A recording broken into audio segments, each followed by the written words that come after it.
Natalie McNally estaba en las nubes cuando descubrió que tenía un hijo en camino. Su novio y sus padres también estaban emocionados, pero en una fría mañana de diciembre, a finales de 2022, esta emoción le fue arrebatada. En la quietud de la noche, un criminal irrumpió en su casa y se cobró la vida de Natalie de una de las formas más perturbadoras imaginables. Los detectives han estado en la búsqueda del sospechoso responsable del crimen, y mientras el caso sigue bajo investigación, la policía cree que pueden haber encontrado a su hombre, y estaba mucho más cerca de casa de lo que cualquiera hubiera esperado.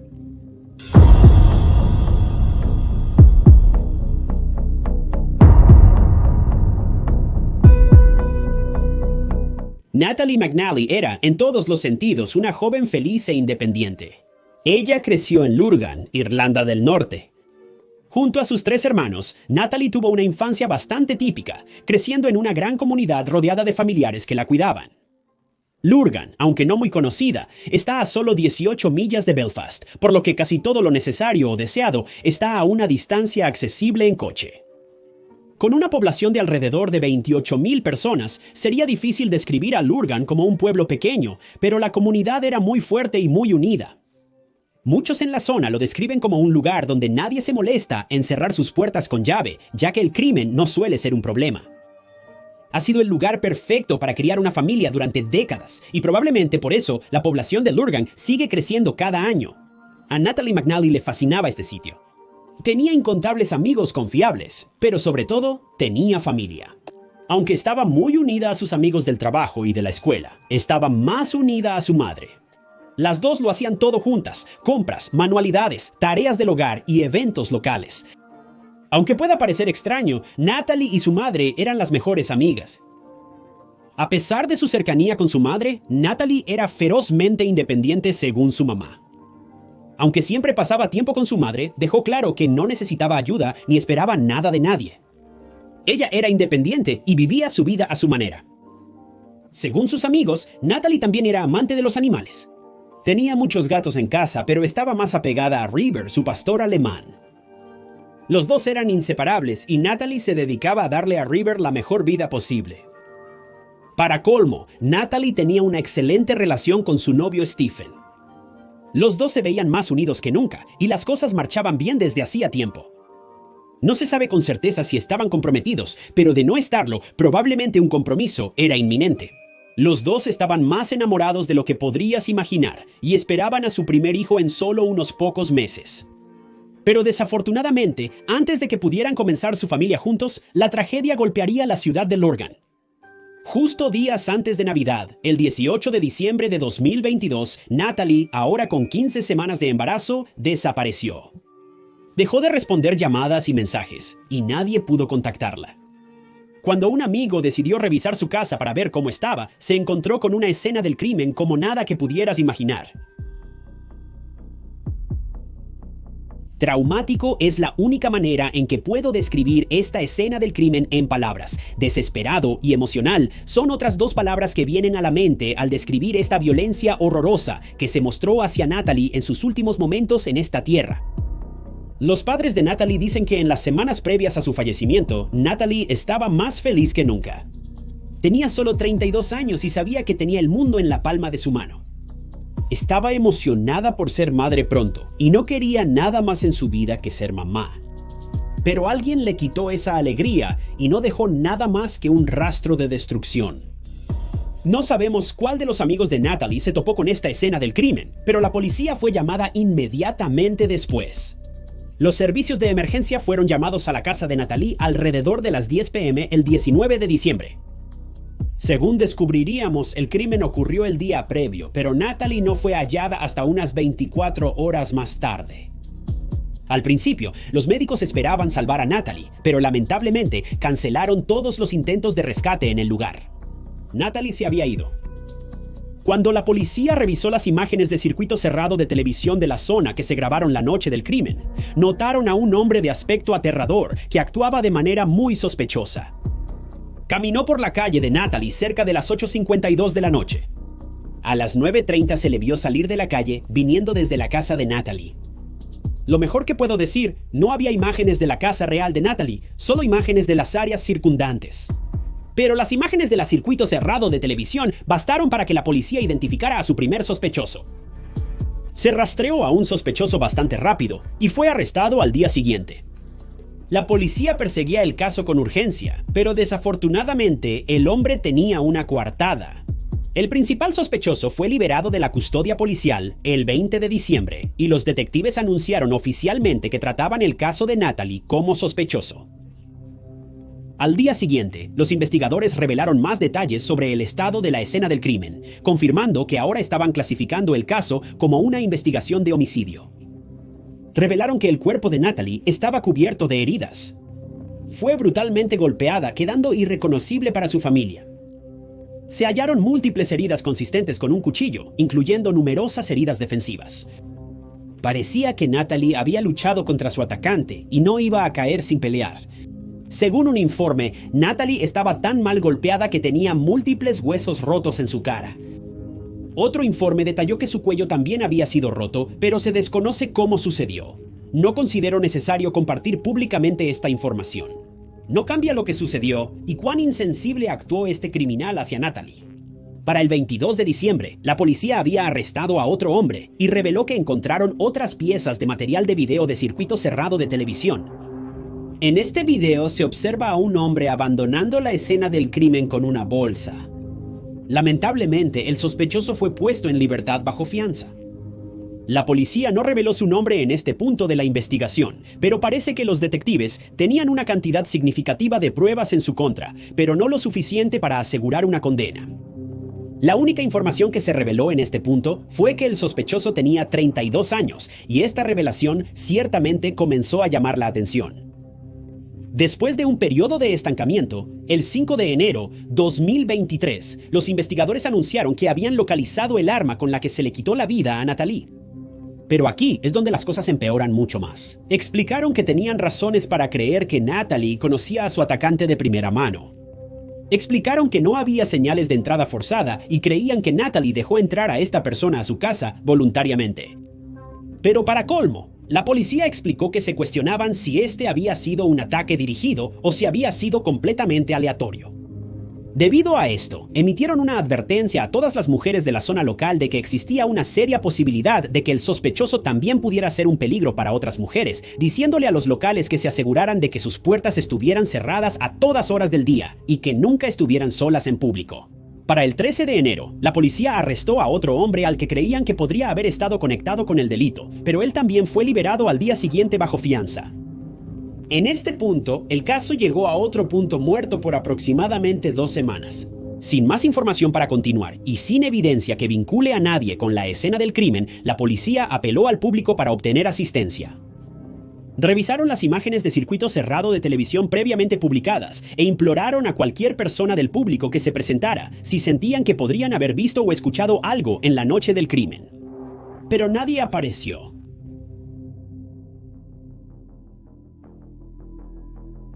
No sería hasta el 31 de enero, más de un mes después del crimen, que la policía anunciaría que tenían al criminal bajo custodia. Pero no era quien cualquiera hubiera esperado. La policía arrestó nuevamente al primer sospechoso mencionado anteriormente. Esta vez tenían nuevas pruebas contra él, pero se desconocen los detalles exactos de las mismas. Esta vez persiguieron las acusaciones contra este hombre de forma mucho más agresiva y lo enviaron a la estación de policía local para un interrogatorio completo. 2 días después, el sospechoso fue acusado formalmente de homicidio. Días después se reveló la identidad del sospechoso, lo cual conmocionó a todos, en especial a la familia de Natalie. Era alguien a quien todos amaban y respetaban, y ciertamente la última persona que habrían esperado que fuera capaz de tal cosa. Después de todo, era Stephen McCulloch, el novio de Natalie, quien afirmaba amarla más que a nadie. La policía informó que Stephen fue interrogado después de hablar con él la noche del 19 de diciembre. Si no lo recuerdas, él fue el sospechoso arrestado inicialmente por la policía, pero lo liberaron tras descubrir que tenía una coartada prácticamente indiscutible. Seré honesto, su coartada para esa noche fue realmente notable. Stephen tiene un canal de YouTube donde parece que mayormente jugaba videojuegos. Era un gran fanático de la serie Grand Theft Auto y parece que jugaba estos juegos con frecuencia en su canal. Stephen está involucrado en la industria de medios locales, por lo que sabe manejar una computadora y conoce sobre entretenimiento. En la noche del fallecimiento de Natalie, Stephen dijo que estaba en casa jugando Grand Theft Auto. Pero no solo eso, dijo que estaba transmitiendo en vivo su sesión a docenas de personas. Su coartada era de las más sólidas. Si docenas de personas recuerdan haberlo visto jugando videojuegos esa noche, entonces es evidente que probablemente estaba jugando videojuegos. Pero aquí es donde Steven se puso un poco astuto y nunca había oído hablar de algo así antes. Para aquellos que no lo sepan, la mayoría de los profesionales utilizan un programa llamado OBS Studio para transmitir en YouTube, TikTok o incluso Facebook. Lo he usado aquí varias veces antes. Sin embargo, OBS ofrece muchas más funciones que el software de transmisión tradicional. Una de esas características es la capacidad de transmitir archivos pregrabados en vivo. Por eso, por ejemplo, cuando ves a bandas actuando en transmisiones en vivo, suenan mucho mejor de lo que podrías haber esperado que sonaran en vivo, porque generalmente todo está pregrabado y fuertemente editado. Bueno, Stephen logró hacer lo mismo la noche del crimen. Había pregrabado a sí mismo jugando Grand Theft Auto durante más de 6 horas. Luego utilizó este software de computadora para reproducir ese archivo en vivo para sus espectadores. Para los espectadores de Stephen, él estaba jugando Grand Theft Auto sentado en su escritorio. Pero Stephen podría haber estado en cualquier lugar haciendo cualquier cosa, y la policía cree que esa noche estaba en casa de Natalie. Después de todo, se parece idéntico al hombre captado por las cámaras de seguridad esa noche.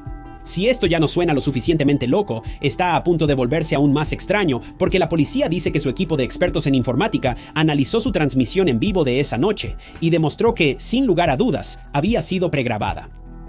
Steven finalmente admitió esto, pero afirmó que había estado en casa bebiendo toda la noche, aunque nunca dio una excusa creíble sobre por qué había pregrabado la transmisión en vivo. Pero la parte loca es lo que ocurrió poco después de esto. La policía dice que en las semanas después de que Natalie perdió la vida, Stephen visitó la casa de sus padres varias veces.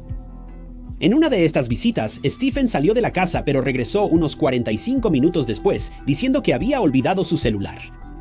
Dejó su celular intencionalmente, no por error. Durante esos 45 minutos, Stephen había estado grabando audio en su teléfono para tratar de determinar si la familia McNally sospechaba de él por haber quitado la vida de Natalie. No se sabe si Stephen pudo encontrar la información que buscaba, pero parece que no. Además de esta extraña pieza de evidencia, la policía dice que tienen imágenes de circuito cerrado de televisión que lo siguen hasta una estación de autobuses en Lurgan esa noche, así como imágenes adicionales que lo ubican en las proximidades de la casa de Natalie durante el tiempo que se cometió el delito. Afirman incluso tener imágenes de él volviendo a casa esa noche. Los investigadores han seguido de cerca a Stephen durante todo el proceso del delito. Sin embargo, surge una gran interrogante. Si Stephen y Natalie estaban tan enamorados como se afirma y ella esperaba un hijo de él, ¿por qué querría él asesinarla? A veces la realidad supera la ficción.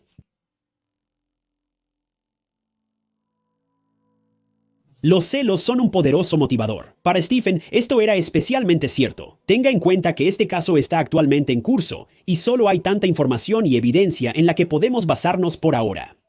Pero según los investigadores, Stephen McCullough era un hombre muy celoso. Cuando descubrió que Natalie había estado hablando con otros hombres a través de mensajes de texto, se ofendió mucho. La policía informó que Stephen descubrió que Natalie se comunicaba con un exnovio por WhatsApp. Los oficiales afirman que solo hubo 33 mensajes intercambiados entre ambos. En el mundo de hoy, y en mi opinión, esto se prestaría para una conversación informal corta, tal vez solo 2 personas poniéndose al día. Pero para Stephen, esto significaba guerra. El problema con esta historia es que no conocemos el contenido de los mensajes. A los ojos de Stephen, Natalie había cruzado un límite y él parecía suponer que le engañaba. Ella podría haberlo estado, pero no lo sabemos con certeza. Pero un total de 33 mensajes hace que esto parezca un poco exagerado. Concedido, puedes decir mucho en un solo mensaje de texto, pero 33 mensajes aún no suenan como mucho para un asunto o relación, pero eso es puramente mi opinión. Podría ser que realmente hubo una relación entre Natalie y este ex. Es posible que el hijo de Natalie ni siquiera fuera de Stephen. ¿Quién sabe? Hay 1.000.000 de formas en que podrías ver esta situación, pero solo hay una forma de verla correctamente. No importa lo que Natalie hizo, no merecía lo que sucedió esa noche. La policía dice que la noche del crimen, el teléfono de Natalie se desbloqueó 9 veces entre las 8:52 y las 9:30 p.m. Los investigadores creen que Stephen desbloqueó el teléfono para revisar los mensajes de texto de Natalie, probablemente atrapándola en el acto. Según alguien que ha vivido una situación similar, lo que Stephen encontró en esos mensajes probablemente lo destrozó en lo más profundo de su alma. Nunca volverá a ser el mismo después de ver algo así. Para ser justos, eso es terriblemente desafortunado y podría llevar a muchos por un camino oscuro el resto de sus vidas. Pero una de las cosas más importantes que debes recordar en situaciones como esta es que nunca es una excusa para desahogar tu ira con alguien, ciertamente no de una manera física, y ciertamente no hasta el punto que llegó Stephen. Las relaciones son complicadas, y una de las partes más peligrosas de una relación es admitir que has puesto tu bienestar emocional en manos de otra persona. Alguien que podría destrozarte por dentro si quisiera, a veces solo para fastidiarte. Lo más aterrador de una relación es la falta de control y de pruebas. Saber cuánto amas a otra persona, pero nunca poder saber completamente si ellos sienten lo mismo. Confía y asume que sí lo hacen según sus acciones y cómo te tratan. Pero para Stephen, no parece que estuviera dispuesto a poner tanto control de su vida en manos de otra persona. Lo que sea que encontró en el teléfono de Natalie esa noche fue su punto de quiebre y desafortunadamente ella pagó las consecuencias. La policía afirma que Stephen había investigado en su computadora las formas más dolorosas de morir antes del crimen. Es seguro decir que lo que le hizo a Natalie esa noche, ella no lo merecía, nadie lo merece. Recuerda, Stephen todavía se considera inocente hasta que se demuestre su culpabilidad, pero seamos realistas, con la cantidad abrumadora de pruebas, parece que este caso está bastante claro. Para alivio de Natalie, su sufrimiento por fin acabó. Pero si Stephen es declarado culpable, su sufrimiento apenas ha comenzado. Gracias por sintonizar otro episodio de Historias de Crímenes Reales. Si te gustó este video, asegúrate de presionar el botón de me gusta y considera suscribirte para que puedas mantenerte al día con todos los casos futuros que cubriré. Si quieres apoyar al canal, la mejor manera de hacerlo es simplemente dejar un comentario abajo literalmente sobre cualquier cosa. Si quieres ayudar financieramente, puedes hacer clic en el botón azul de unirse debajo de este video también. Si conoces otro caso que te gustaría que cubra en el futuro, déjalo en los comentarios. Con eso, soy Ty Notts y nos vemos en el próximo video.